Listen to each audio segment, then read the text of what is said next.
शहर में मुख्य मार्ग पर उद्यान विभाग की जमीन ईआरसीपी को हस्तांतरित करने के मामले में कृषि मंत्री की लिखित शिकायत के बाद भजनलाल सरकार ने जमीन का आवंटन निरस्त कर दिया है। उधर ईआरसीपी के लिए बीकानेर में भी जल संसाधन विभाग की जमीन के एक मामले को निरस्त किया गया। देखिए फर्स्ट इंडिया की खास रिपोर्ट।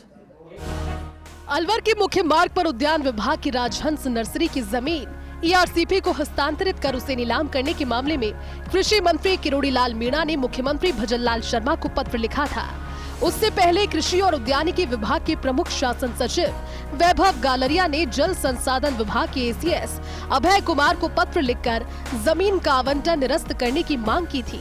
बता दें कि उद्यान विभाग की जमीन जल संसाधन विभाग को हस्तांतरित की गई, लेकिन नामांतरण नहीं हुआ था, जबकि जल संसाधन विभाग ने जमीन को नीलाम कर दिया। हॉर्टिकल्चर की जमीन कुछ अधिकारियों ने मिली भगत करके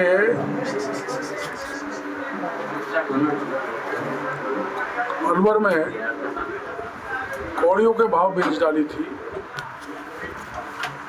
उस जमीन को आज राज्य सरकार ने निरस्त कर दिया। इससे आप आसानी से समझ सकते हैं कि राज्य सरकार, भजनलाल सरकार कितनी संवेदनशील है। कृषि मंत्री ने मुख्यमंत्री को लिखा पत्र में जल संसाधन विभाग पर लगाए कई गंभीर आरोप। मंत्री ने अपने ही विभाग के अधिकारियों पर भी उठाए सवाल। अलवर से मुख्य मार्ग की जमीन ईआरसीपी को हस्तांतरित करने का मामला, अलवर की राजहंस नर्सरी का मामला, खसरा नंबर 44 को अनुचित तरीके से कर दिया नीलाम, उद्यान विभाग की जमीन सिंचाई विभाग की बता नीलामी का आरोप, 50 करोड़ की जमीन मात्र 9 करोड़ में बेचने का आरोप। कृषि मंत्री ने लिखा, दिल्ली के एक कंपनी से की गई साठगांठ। पत्र में लिखा, ईआरसीपी आयोग के अधिकारियों ने कर ली साठगांठ। पत्र में बेशकीमती जमीन को कौड़ियों के भाव बेचने का लगाया आरोप। जमीन के बाजार भाव तक का नहीं कराया आकलन। आज बाजार भाव में जमीन की कीमत 45 करोड़ रुपए। यूआईटी जमीन को बेचे तो 50 करोड़ रुपए तक बिक सकती है। सरकार को लगा 35 करोड़ का चूना। यहाँ तक कि अलवर के कलेक्टर को भी जमीन बेचान का नहीं है ज्ञान।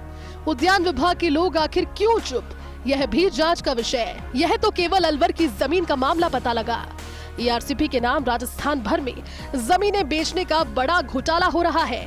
मुख्यमंत्री से बेचान को निरस्त और दोषियों के खिलाफ कार्रवाई की मांग। जल संसाधन मंत्री सुरेश रावत का कहना है कि सरकार ने अलवर मामले में जमीन का आवंटन निरस्त कर दिया है, जबकि बीकानेर मामले को भी निरस्त किया है। विभाग भविष्य में ईआरसीपी के लिए विभाग की किसी भी जमीन को नीलाम नहीं करेगा। यदि सरकार के स्तर पर नीतिगत निर्णय होता है तो उस हालात में नियमों के अनुसार ही जमीनों की नीलामी की जाएगी। मैं धन्यवाद देना चाहता हूं हमारे किरोड़ी लाल मीणा जी का। हमारे पार्टी के वरिष्ठ नेता है, सरकार के वरिष्ठ मंत्री है। अलवर का एक मैटर जिसपे इनके विभाग का हॉर्टिकल्चर विभाग की नर्सरी चलती है, वो उन्होंने कहा कि साहब वहाँ पे हॉर्टिकल्चर की नर्सरी चल रही है। और हमने उसका भौतिक सत्यापन कराया तो निश्चित रूप से वहाँ हॉर्टिकल्चर की नर्सरी चल रही थी। और फिर दूसरी जो जमीन बीकानेर की है, उसके ऊपर कोर्ट का केस चल रहा है, कोर्ट में निर्णय विचाराधीन है। तो हमने दोनों को ही नीलामियों को निरस्त कर दी। और क्योंकि ये कांग्रेस सरकार के अंदर इन्होंने जल्दीबाजी के अंदर बिना पारदर्शिता का ये काम किया, और इसलिए हमने तत्काल प्रभाव इसको जनहित में को देखते हुए निरस्त कर दिया। पूर्ववर्ती कांग्रेस सरकार द्वारा ईआरसीपी के लिए धन जुटाने के मामले में जल संसाधन विभाग की जमीनों के नीलामी के मामले को राज्य सरकार ने निरस्त कर दिया है। जी हाँ, पिछले दिनों कृषि मंत्री किरोड़ी लाल मीणा ने मुख्यमंत्री भजनलाल शर्मा को अलवर के मामले में पत्र लिखा था, जिसमें कहा गया कि अलवर में उद्यान विभाग की ज़मीन को गलत तरीके से आवंटित कर दिल्ली की एक फर्म को बेचान किया गया है।